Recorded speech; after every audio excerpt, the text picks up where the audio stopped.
एक छोटे से कश्मीरी कस्बे में जहां पहाड़ों की चोटियां बादल से लिपटी हुई थीं और गलियां पत्थर की चट्टानों से बनी थीं, वहां रहता था अदिल। उम्र से 23 साल, लंबा, गोरा, चेहरा खूबसूरत, मगर आंखों में एक गहरी उदासी और शर्म की चमक।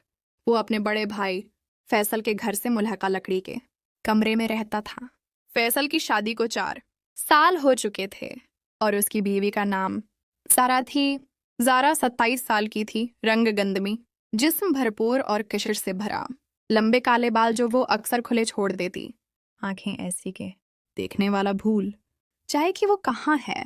इसकी चाल में एक नरम सी लहर थी जो पहाड़ी हुआ के साथ मिलकर दिल को छू लेती थी। फैसल ज्यादातर लाहौर या कराची में रहता, कारोबार के सिलसिले में शहरों में घूमता, कभी कभी महीनों घर नहीं आता। ऐसे दिनों में जारा अकेली रह जाती, लिकड़ी के चौल्हे पर चाय बनाती, छत पर कपड़े सिखाती, कभी कभी रात को सितारों भरे आसमान को देखती और आ भरती। अदील उसे दीवार के उस पार से देखता, उसकी आवाज सुनता, उसकी हंसी सुनकर दिल धड़क जाता। वो सोचता ये मेरी भाभी है, मगर दिल कहता ये सिर्फ भाभी नहीं, कुछ और भी है। जारा भी अदील को देखती, उसकी शर्मीली मुस्कुराहट देखकर दिल में एक अजीब सी गर्मी फैल जाती। वो सोचती अदील भाई इतने अच्छे क्यों हैं, क्यों उनकी आंखें इतनी गहरी हैं, क्यों उनकी आवाज इतनी नर्म है। दीवार की उस पार से बातें शुरू हुईं, कभी चाय का कप दीवार पर रखकर, कभी कपड़े सिखाते हुए छत पर, कभी रात को जब कस्बा सो जाता तो दोनों दीवार के पास खड़े होकर बातें करते। जारा कहती अदील भाई फैसल भाई कब आएंगे। अदील कहता पता नहीं भाभी, मगर आप तन्हा मत रहो, जब दिल करे हमारे घर आ जाया करो। जारा मुस्कुराती कहती तुम भी तन्हा होना अदील भाई। अदील सिर झुका लेता, दिल में एक तूफान उठता। एक रात बिजली चली गई, घर अंधेरे में डूब गया। जारा ने दीवार के पास आकर आवाज लगाई, अदील भाई डर लग रहा है। अदील फौरन उठा, दीवार का दरवाजा खोलकर जारा के घर पहुंच गया। जारा मोमबत्ती जलाए खड़ी थी, उसकी आंखों में खौफ था। अदील ने कहा भाभी डर मत, मैं हूं ना। जारा ने उसे अंदर बुलाया, दोनों हाल में बैठ गए। मोमबत्ती की रोशनी में जारा का चेहरा चमक रहा था। अदील उसे देखता रहा। जारा ने शर्मा कर कहा क्या देख रहे हो अदील भाई। अदील ने कहा भाभी आप बहुत खूबसूरत हो। जारा की आंखें शर्म से झुक गईं। उसने आहिस्ता से कहा तुम भी अच्छे लगते हो अदील भाई। दोनों खामोश हो गए। मोमबत्ती की लो जल रही थी। जारा ने आहिस्ता से अदील का हाथ पकड़ा, बोली अदील भाई मुझे तन्हाई बहुत सताती है। अदील ने उसका हाथ दबाया, बोला भाभी मैं हूं ना आपके साथ। जारा ने सिर उसके कुंधे पर रख दिया। अदील ने उसके बालों में हाथ फेरा, दोनों एक दूसरे के करीब आ गए। जारा ने आंखें बंद कर लें, अदील ने उसके होंठों पर बोसा दे दिया। जारा ने जवाब दिया, दोनों एक दूसरे में खो गए। अदील जारा को चूमता, उसके जिस्म को छूता। जारा कराहती खुशी से। अदील जारा के बालों में हाथ फेरता, बोलता भाभी तुम्हारा जिस्म कितना खूबसूरत है, तुम्हारी आंखें कितनी गहरी हैं। जारा उसके होंठ चूमती, बोलती अदील तुम मेरी जान हो। दोनों के जिस्म एक हो गए। रात भर मोहब्बत की, छूकर चूम कर जिस्म एक हो गए। सुबह जब बिजली आई तो दोनों शर्मिंदा थे। जारा रो पड़ी, बोली ये गलत था अदील भाई। अदील ने उसे गले लगाया, बोला भाभी मोहब्बत में कोई गलत नहीं होता, अब हम एक दूसरे के हैं।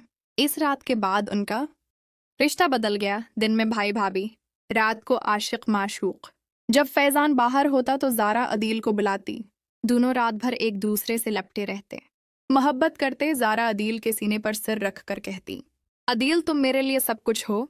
अदील उसके बालों में हाथ फेरता, बोलता भाभी तुम मेरी जिंदगी हो। दोनों एक दूसरे के जिस्म को छूते, चौमते, खुशी से रोते। जारा की आंखों में अब वो तन्हाई नहीं रही थी जो पहले होती थी। अदील भी अब हर वक्त खुश रहता। जब फैजान घर आता तो दोनों नॉर्मल हो जाते, मगर रात को जब फैजान सो जाता तो जारा चुपके से दीवार के दरवाजे से अदील के पास चली जाती। दोनों छत पर चले जाते, चांदनी में एक दूसरे से लपट कर बैठते, बातें करते, मोहब्बत करते। जारा कहती अदील तुम्हारे बगैर मैं नहीं रह सकती। अदील कहता भाभी मैं तुम्हारे लिए मर भी सकता हूँ। एक दिन फैजान ने खबर दी कि वो 1 महीना बाहर रहेगा। जारा खुश हो गई, अदील को बताया। दोनों ने प्लान बनाया कि इस महीने में वो पूरी तरह एक दूसरे के होंगे। रात को जारा अदील को घर बुलाती, दोनों खाना मिलकर बनाते, हंसते, बातें करते, फिर बस्तर पर एक दूसरे से लपट जाते। अदील जारा को चूमता, उसके जिस्म को छूता। जारा कराहती खुशी से। अदील जारा के बालों में हाथ फेरता, बोलता, तुम्हारा जिस्म कितना खूबसूरत है, तुम्हारी आंखें कितनी गहरी हैं। जारा उसके होंठ चौंपती, बोलती, अदील तुम मेरी जान हो।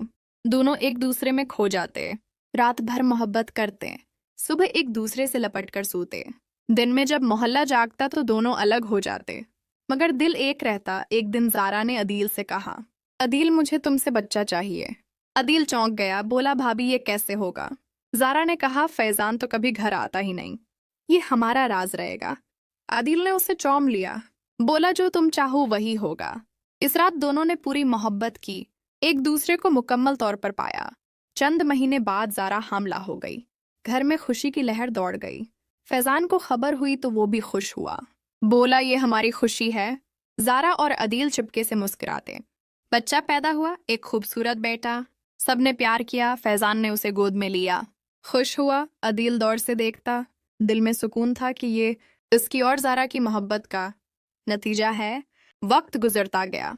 फैजान अब भी बाहर रहता। जारा और आदिल की मोहब्बत गहरी होती गई। वो छिपकर मिलते, मोहब्बत करते, एक दूसरे से लिपट कर रातें गुजारते। बच्चा बड़ा हो रहा था। गांव वालों को शक न हुआ, दोनों खुश थे। घर में सुकून था, खुशियां थीं। जारा आदिल को कहती, अदील तुम मेरे शौहर से भी ज्यादा मेरे हो। अदील कहता, भाभी तुम मेरी सब कुछ हो। ये कहानी खत्म होती है, मगर इसका सबक बाकी रहता है कि मोहब्बत की कोई हद नहीं होती। रिश्ते नाम के होते हैं, मगर दिल की लगाव सब कुछ बदल देता है। कुछ लोग उसे गलत कहेंगे, कुछ सही, मगर जब दो दिल एक हो जाएं तो दुनिया की कोई ताकत इन्हें अलग नहीं कर सकती और मोहब्बत हमेशा जीत जाती है।